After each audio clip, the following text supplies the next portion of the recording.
একদম ঝরঝরে বিরিয়ানি বানাতে পারবেন। বিরিয়ানি ডেকচির ব্যবহার না করে ঘরোয়া পদ্ধতিতে সহজভাবে এরকমভাবে বাড়িতে ডিমের বিরিয়ানি বানিয়ে দেখতে পারেন। আজকের এই রেসিপির জন্য আমি 1 কাপ চাল নিয়েছি। 2 থেকে 3 মিনিট ভিজিয়ে রাখবো জলে, ভালো করে ধুয়ে নেওয়ার পর। এবারে একটা ডেচকিতে 1.5 লিটার মতন জল দিয়েছি।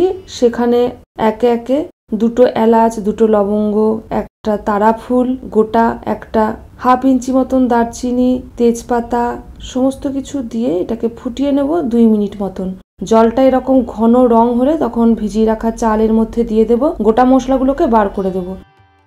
ছোট চামচের 1 চামচ লেবুর রস এই ভাত সেদ্ধর সময় দিয়ে দেব।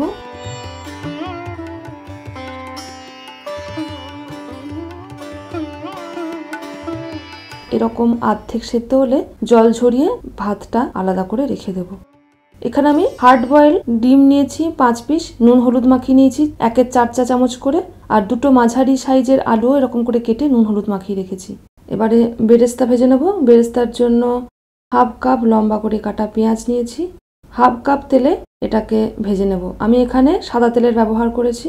পেঁয়াজ ভাজার পর তেলটা কমিয়ে নেব এবং বড় টেবিল চামচের 2 চামচ তেলের মধ্যে একে একে ডিম আলু ভালো করে বাদামি করে ভেজে নেব। ভালো করে ভাজা হলে এগুলো তুলে সরিয়ে রেখেছি। এবারে এর মধ্যে শাহি জিরা, 2টো এলাচ, 2টো লবঙ্গ, 1/2 ইঞ্চি মতন দারচিনি আর সামান্য একটু জয়িত্রী দিয়েছি। এবারে 1 কাপ ভালো করে কুচিয়ে রাখা পেঁয়াজের মধ্যে দেব। 1 থেকে 2 মিনিট নাড়াবো। এটা হালকা বাদামি হলে এর মধ্যে আদা রসুন পেস্ট ছোট চামচের 1 চামচ, জিরে গুঁড়ো, ধনে গুঁড়ো 1/2 চা চামচ করে, স্বাদ মতো নুন দিয়ে এটাকে ভালো করে কষিয়ে নেব। একটা মাঝারি মাপের টমেটো কুচিও আমি এখানে দিয়ে দিয়েছি। তার সঙ্গে 2টো কুচনো কাঁচা লঙ্কা আর 1/2 চা চামচ মতন হলুদ গুঁড়ো সমস্ত দিয়ে এটাকে ভালো করে কষাবো। মশলা বেশ নরম হলে, কাঁচা মশলার গন্ধ গেলে বড় টেবিল চামচের 2 চামচ মতন ফেটানো টক দই দেবো। এই সময় আঁচটা একদম লোতে রাখবো, নাহলে দইটা ফেটে দানা কেটে যাবে। এবারে ভাজা আলু এর মধ্যে দিয়ে ভালো করে মশলা কষিয়ে নেবো। আর এখানে আমি একটু একটু করে জল দিয়েছি। ভাত সেদ্ধর যে জলটা আছে সেটা দিয়ে এটাকে ভালো করে কষিয়ে নেব ঢাকা দিয়ে। 3 থেকে 4 মিনিট মিডিয়াম আঁচে এটাকে সেদ্ধ হতে দেবো। আলু অর্ধেক সেদ্ধ হলে আলুগুলোকে তুলে নেব আর মশলাটাও আলাদা করে সরিয়ে রাখবো। এই একই কড়াইয়ে অর্ধেক সেদ্ধ করে রাখা বাসমতি ভাত দিয়ে ওপরে মশলা, আলু, ডিম দিয়ে দিয়েছি। আবার এগুলোকে ভালো করে ভাত দিয়ে কভার করে দিয়ে জাফরান দুধ দিয়ে দিয়েছি বড় টেবিল চামচের 2 চামচ মতন।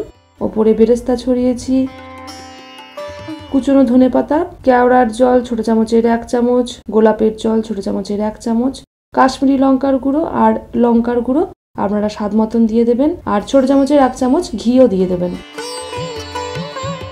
সমস্ত দিয়ে এটাকে ঢাকা দিয়ে দমে রান্না হতে দেব। এটা দমে রান্না হতে 20 মিনিট পর্যন্ত লাগবে। আঁচটা এই সময় একদম লোতে রাখবেন। একটা তাওয়ার উপরে কড়াইটাকে চাপিয়ে দিয়ে অ্যালুমিনিয়াম ফয়েল দিয়ে ঢাকা দিতে হবে, যাতে ভেতরে গন্ধ বাইরে বেরিয়ে না আসে। 20 মিনিট পর ভালো করে সেদ্ধ হয়ে যাবে। দেখুন কেমন ঝরঝরে বিরিয়ানি হয়েছে। রায়তার সাথে পরিবেশন করুন। খুব সহজে এবং ঘরোয়া পদ্ধতিতে এরকম করে বাড়িতে বিরিয়ানি বানিয়ে দেখুন। রেসিপিটা বাড়িতে বানানোর পর কেমন লাগলো আমাকে কমেন্টে জানাবেন।